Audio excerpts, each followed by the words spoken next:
Now, if you're excited and you're ready to change, let me give you 3 steps to start life change that can change your life, your personality, your lifestyle, everything can change. Here's the steps. Number 1, find out how things work. To change your life, really, you need ideas. There isn't anything an idea can't change. And Schoff taught me the major problem is lack of an idea, not a problem. At first I didn't have any money. I said to Mr. Schoff, I don't have any money. He said, that's not a problem. Now see, up until then I always thought it was. Right? I was confused. He said, no, the problem is lack of an idea on how to create money and wealth.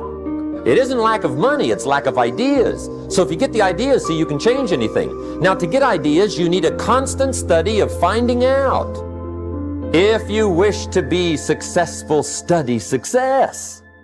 If you wish to be happy, study happiness. If you wish to be wealthy, study wealth.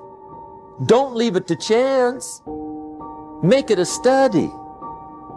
Some people just go through the day with their fingers crossed. See, that won't do it. You've got to study the things that can change your economic, social, spiritual, personal life. Now, Schoff also said, when you find out something that works, put the information in your journal. Don't use your head for a filing cabinet. Put it in your journal so that you can do the next best thing. Repetition, repetition, repetition. Go over it. And if you repeat it, go over it, sure enough, someday, some mysterious day, the idea takes root, starts to grow, and shows up in your bank account, and your dress, and your personality, and your lifestyle.